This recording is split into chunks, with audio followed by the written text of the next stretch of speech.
पितामही विद्यापीठ ज्ञान सागर ग्रंथमाला विभाग 3 कुटुंब शिक्षा, इसके अंतर्गत कुल 39 ग्रंथ हैं। क्रमांक 105, ग्रंथ क्रमांक 96। अध्याय 4 प्रौढ़ वानप्रस्थ। प्रौढ़ वानप्रस्थ भी एक महत्वपूर्ण गट है। उसका आयु वर्ग 50 से 60 वर्ष का है। शास्त्रों के अनुसार वानप्रस्थ का प्रारंभ 50 वर्ष की आयु में हो जाता है। यदि वर्तमान जीवन काल देखें तो यह 50 वर्ष से भी कम आयु में शुरू हो जाना चाहिए। जीवन काल 100 वर्षों का मानकर इसे 50 वर्ष का समय दिया गया है। आज तो 100 वर्ष का जीवन काल माना ही नहीं जाता। इसे ध्यान में लेकर तो यह 40-45 की आयु में शुरू होना चाहिए, परंतु ऐसा होता नहीं है। होना कदाचित संभव भी नहीं है, क्योंकि वानप्रस्थ का विचार करते समय केवल आयु का ही विचार नहीं किया जाता है। सबसे प्रमुख विचार है पारिवारिक स्थिति। व्यक्ति के गृहस्थाश्रमी के नाते जो कर्तव्य हैं वे पूर्ण होने पर ही वह वानप्रस्थी बन सकता है। गृहस्थ के कर्तव्य कब पूर्ण होंगे? जब पुत्र पुत्रियों के विवाह हो जाएं, पुत्र के भी घर पुत्र का जन्म हो, पुत्र गृहस्थी का दायित्व पूर्ण रूप से संभालना शुरू कर दे, अर्थार्जन के दायित्व से मुक्त होने की स्थिति बने, तब व्यक्ति वानप्रस्थ हो सकता है। उचित आयु पर सारे कार्य पूर्ण हो जाएं, इस प्रकार से नियोजन किया तो यह बात संभव हो सकती है, परंतु वर्तमान समय में ऐसा होना कठिन हो गया है। व्यक्ति व्यवसाय या नौकरी से भी 50 वर्ष की आयु में मुक्त नहीं होता है। अतः 50 से 60 वर्ष की आयु को शास्त्रीय दृष्टि से भले ही हम प्रौढ़ वानप्रस्थाश्रम कहें, तो भी व्यवहारिक दृष्टि से वह शुद्ध वानप्रस्थ नहीं है। इस बात को विशेष रूप से ध्यान में रखकर ही हम इनके लिए पाठ्यक्रम का विचार करेंगे। शास्त्रीय दृष्टि को स्पष्ट करते करते व्यवहारिक स्थिति को हम शास्त्रीय आधार पर स्थित कैसे कर सकते हैं, इसके लिए परिवर्तन की प्रक्रिया क्या होगी और उस प्रक्रिया को संभव बनाने के लिए क्या करना होगा, इसका विचार हमें करना होगा। 10 वर्षों के लिए पाठ्यक्रम कुछ इस प्रकार होगा। 1. पितामही विद्यापीठ का उद्देश्य, स्वरूप एवं आवश्यकता। 2. भारतीय जीवन व्यवस्था के मूल तत्व। 3. भारतीय जीवन व्यवस्था के व्यवहारिक आयाम। 4. व्यक्ति के जीवन विकास का स्वरूप। 5. जीवन विकास हेतु हम क्या करें। 6. आश्रम चतुष्टय और वानप्रस्थाश्रम। 7. प्रौढ़ावस्था, स्वरूप, विकास एवं लक्ष्य। 8. प्रौढ़ावस्था और गृहस्थाश्रम, प्रौढ़ावस्था और वानप्रस्थाश्रम। 9. सांसारिक दायित्वों से मुक्ति। 10. निवृत्ति, मुक्ति और अनासक्ति का स्वरूप एवं सामंजस्य। 11. वानप्रस्थाश्रम एवं समाज सेवा। 12. भारत में समाज सेवा का स्वरूप, परंपरा एवं वर्तमान संकट। 13. यज्ञ, पूजा, पाठ, कीर्तन, संगीत, तीर्थ यात्रा आदि। 14. स्वाध्याय, अध्ययन, अनुसंधान, लेखन, अध्यापन। 15. आलोकन, अवलोकन, मनन, चिंतन, ध्यान आदि। 16. सामाजिक संस्थाओं का गठन, संचालन एवं स्वरूप। 17. भारतीय जीवन दृष्टि, जीवन व्यवस्था, जीवन शैली। 18. भारतीय जनजीवन पर पाश्चात्य जीवन दृष्टि का प्रभाव। 19. पश्चिमीकरण से भारतीय मानस को मुक्ति। 20. स्विकास हेतु सादगी, श्रम, तप, सेवा और ज्ञान साधना। 21. परिवार को मार्गदर्शन करने की क्षमता का विकास। 22. भारत की एवं विश्व की वर्तमान स्थिति का आकलन। 23. प्रवृत्ति और निवृत्ति। 24. भारतीय शास्त्र ग्रंथों का परिचय। 25. श्रीमद् भगवद गीता ज्ञान विज्ञान के क्षेत्र में भारत की श्रेष्ठता। 26. आयु की अवस्था के अनुसार जीवन विकास का स्वरूप।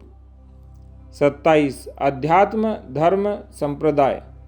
29. व्यक्ति, कुटुंब, समाज, राष्ट्र, विश्व और सृष्टि के आंतर संबंध। 29. वंश परंपरा का महत्व। 30. कुटुंब, धर्म और संस्कृति की रक्षा का केंद्र। इस आयु वर्ग की शिक्षा के लिए इतनी बातों का ध्यान रखना पड़ेगा। 1. कई बातों में महिलाओं और पुरुषों की शिक्षा अलग होगी और कई बातों में समान। इसका तारतम्यपूर्वक विचार करना होगा। 2. इन लोगों को सांसारिक और व्यावसायिक कार्यों से व्यस्तता के कारण समय कम मिलेगा, अतः अधिकतम उपयोगी विषयों को प्राथमिकता देनी होगी। 3. शरीर स्वास्थ्य और मनोस्वास्थ्य ठीक रह सके, इस दृष्टि से आहार विहार, दिनचर्या, व्यायाम, योगाभ्यास इत्यादि की प्रायोगिक शिक्षा का विचार भी करना होगा। 4. प्रारंभ में कम समय की शिक्षा की व्यवस्था कर धीरे धीरे समय बढ़ाने का विचार करना होगा। 5. स्वाध्याय, प्रवचन, चर्चा यह शिक्षा के प्रमुख आयाम रहेंगे। छोटे गटों में चर्चा भी उत्तम उपाय रहेगा। 6. वरिष्ठ सज्जनों और धर्माचार्यों का व्यक्तिगत मार्गदर्शन अत्यंत उपयोगी रहेगा। 7. इनमें से ही विद्यापीठ के आचार्य बनेंगे, प्रवासी कार्यकर्ता भी बनेंगे। आचार्य बनने लायक व्यक्तियों का चयन विधिवत कर उनकी विशेष शिक्षा का प्रबंध भी करना चाहिए। 8. इनकी शिक्षा के लिए शिविरों एवं यात्राओं का बहुत उपयोग होगा। 9. ऑडियो वीडियो रिकॉर्डिंग करना, विभिन्न प्रकार के पीपीटी कार्यक्रम तैयार करना, प्रदर्शनी तैयार करना आदि कार्य भी सहज रूप से हो सकते हैं। 10. इस गट में संख्या कैसे अधिक रहे इसका भी विचार करना होगा, प्रयासपूर्वक नियोजन करना होगा। 11. सभा में भाषण देना, कार्यक्रमों का नियोजन और आयोजन करना, संचालन करना आदि बातों का भी शिक्षा क्रम में समावेश होना चाहिए। अस्तु। अध्याय 5 प्रौढ़ गृहस्थाश्रम। समाज की धारणा धर्म से होती है। धर्म आचरण का विषय है। आचरण हर व्यक्ति को करना होता है। व्यक्ति का आचरण समाज धारणा हेतु अनुकूल बने और उसे ऐसा करने में आनंद भी प्राप्त हो, सुरक्षा का भी अनुभव हो, एक व्यक्ति के साथ सबको समृद्धि भी प्राप्त हो, ऐसी व्यवस्था बनाना अद्भुत क्षमता की अपेक्षा करता है। समाज की निस्वार्थ, उदार, विशाल बुद्धि से ही ऐसी व्यवस्था बनाई जाती है। हमारे पूर्वज ऋषियों ने ऐसी बुद्धि ज्ञान साधना और तपश्चर्या के बल पर प्राप्त की थी। इसके फलस्वरूप उन्होंने भारतीय समाज व्यवस्था बनाई। इस व्यवस्था का एक प्रमुख आयाम है आश्रम चतुष्टय की व्यवस्था। 4 आश्रमों में सबसे महत्वपूर्ण है गृहस्थाश्रम। उसे धन्यो गृहस्थाश्रमः भी कहा गया है और शेष तीनों आश्रमों का पोषण करने वाला भी कहा गया है। व्यक्तिगत जीवन में वह उपभोग का काल भी है और दायित्व निर्वहन का भी। सांसारिक गतिविधियों में यह सर्वाधिक व्यस्त काल भी है। गृहस्थाश्रम की अवधि 25 वर्ष की है। आयु है 26 से 50 वर्ष की। इस आश्रम को 2 चरणों में विभाजित किया गया है। यह विभाजन भी आयु की अवस्था के अनुसार ही है। 35 वर्ष की आयु तक युवावस्था है और 36 से 50 वर्ष की आयु तक प्रौढ़ावस्था। अतः 2 विभाग इस प्रकार होंगे। एक है युवावस्था में गृहस्थाश्रम और दूसरा है प्रौढ़ावस्था में गृहस्थाश्रम। आश्रम तो एक ही है परंतु अवस्थाएं 2 हैं, अतः हमें विचार भी 2 चरणों में करना होगा। यहाँ प्रमुख रूप से प्रौढ़ गृहस्थाश्रम का विचार किया गया है। यह लोग सर्वाधिक व्यस्त होते हैं, स्वाभाविक रूप से उन्हें होना भी चाहिए। इनकी शिक्षा का प्रमुख अंग रहेगा अपने आप को ठीक करना, अपना विकास करना और कुटुंब को ठीक रखना। सामाजिक और राष्ट्रीय मूल्यबोध, कर्तव्य परायणता और कुटुंब के सदस्यों को शिक्षा इनके लिए प्रमुख बातें हैं। इनके लिए घर में पूर्व पीढ़ी भी है और भावी पीढ़ी भी। 3 पीढ़ियों का सामंजस्य बनाने का मुख्य दायित्व इनके ऊपर है। पाठ्यक्रम में भी इस बात का विचार किया गया है। पाठ्यक्रम 1 पितामही विद्यापीठ के संबंध में सर्व प्रकार की जानकारी। 2 पितामही विद्यापीठ के छात्र होने का महत्व। 3 पितामही विद्यापीठ की शिक्षा का स्वरूप। 4 भारतीय होने का अर्थ। 5 भारतीय समाज व्यवस्था, आश्रम चतुष्टय और गृहस्थाश्रम। 6 धन्यो गृहस्थाश्रम है। 7 युवा गृहस्थाश्रम और प्रौढ़ गृहस्थाश्रम, साम्य और भेद। 8 संयमित उपभोग, शारीरिक और मानसिक स्वास्थ्य। 9 वृद्धोपसेवन। 10 संतानों को भावी जीवन की शिक्षा देने का दायित्व कैसे निभाएं। 11 वंश परंपरा का महत्व। 12 ऋण त्रय और पंच महायज्ञ का व्यवहार। 13 गृहस्थाश्रमी का समाज धर्म। 14 रामायण महाभारत और श्रीमद् भगवत गीता। 15 दान यज्ञ तप सेवा स्वाध्याय और सत्संग। 16 गृहस्थाश्रम में कुटुंब, समाज, राष्ट्र, विश्व और सृष्टि के साथ सामंजस्य का स्वरूप। 17 वैभव, समृद्धि और प्रतिष्ठा की प्राप्ति के मार्ग। 18 लोक व्यवहार में दक्षता। 19 गृह संचालन का अधिकार। 20 तृप्तिदायक उपभोग की कुशलता। 21 नई पीढ़ी का मार्गदर्शन और दायित्वों के हस्तांतरण का मार्ग। 22 संतानों के विवाह संबंध और व्यवसाय। 23 वैचारिक भावनिक परिपक्वता। 24 कला, कौशल, सौंदर्यबोध, मितव्ययता की शिक्षा देने की कुशलता। 25 शील रक्षा अर्थात चरित्र रक्षा और स्वतंत्रता की शिक्षा देने की कुशलता। 26 नई पीढ़ी के जीवन का उचित समय नियोजन। 27 पितामही विद्यापीठ का प्रचार प्रसार। पद्धति और सामग्री। 1 इस गट के लिए प्रबोधन और प्रयोग ही मुख्य पद्धति होगी। इनके अपने ही घर प्रयोग के केंद्र होंगे। घर की गतिविधियां ही प्रयोग की साधन सामग्री होगी। 2 प्रबोधन के आधार पर प्रयोग। प्रयोग का अवलोकन, अवलोकन की चर्चा, चर्चा से निष्कर्ष और निष्कर्ष को लागू करने हेतु फिर प्रयोग, यही क्रम चलना चाहिए। 3 लगभग 30% महिला और पुरुष का अलग से प्रबोधन और शेष एक साथ, ऐसा सामान्य अनुमान रहेगा। प्रत्यक्ष आयोजन के समय आयोजक के विवेक के अनुसार परिवर्तन भी संभव है, आवश्यक भी है। 4 प्रबोधन और प्रयोग लगभग 50% व्यक्तिगत और 50% सामूहिक स्वरूप के रहेंगे। 5 वृद्धों के साथ, धर्माचार्यों के साथ, अनुभवी लोगों के साथ, विद्वानों के साथ चर्चा करना और उनसे मार्गदर्शन प्राप्त करना, यह भी एक महत्वपूर्ण शिक्षा क्रम रहेगा। 6 कुछ मात्रा में विहार यात्रा, प्रकल्प निरीक्षण, शिविर और चर्चा सत्रों का आयोजन भी आयोजित किए जा सकते हैं। 7 इस गट को अपना घर छोड़कर अधिक समय तक बाहर जाने के अथवा बाहर रहने के लिए बाध्य नहीं करना चाहिए। अधिकतम समय घर में रहकर ही अध्ययन कर सकें, इस प्रकार से नियोजन करना चाहिए। ऐसा करने से 3 पीढ़ियों को एक साथ रखना भी संभव हो सकता है। प्रयोग में अन्य लोगों को जोड़ा भी जा सकता है। 8 धर्माचार्य, वृद्ध वानप्रस्थी और विद्वजन, इनके लिए शिक्षक का कार्य कर सकते हैं। 9 घर को पूर्ण भारतीय घर बनाने का मुख्य दायित्व इस गट पर ही है। अतः इस गट को सर्वाधिक समर्थ बनाने की और हमारा ध्यान होना चाहिए। इस गट की संख्या भी अधिक होनी चाहिए और इनके लिए हमें प्रयास भी अधिक करने होंगे। युवा गृहस्थाश्रम।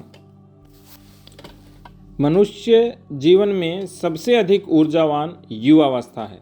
समाज जीवन में सबसे अधिक दायित्ववान गृहस्थाश्रम है। युवा गृहस्थाश्रम यह दायित्ववान ऊर्जा का अथवा ऊर्जावान दायित्व का पर्याय है। इस ऊर्जा को लक्ष्य मानना चाहिए, दिशा चाहिए, अधिष्ठान चाहिए, संदर्भ चाहिए। यदि यह सब नहीं मिला तो शक्ति बिखर भी जाती है और कभी विनाशक रूप भी ले लेती है। वर्तमान स्थिति में भारत में विश्व के अन्य देशों की तुलना में युवाओं की संख्या अधिक है। अतः भारत युवा शक्ति से युक्त देश कहा जाता है। युवा होने को सामर्थ्य का लक्षण माना जाता है, परंतु युवा होना मात्र घर की, समाज की और देश की संपदा होना नहीं है।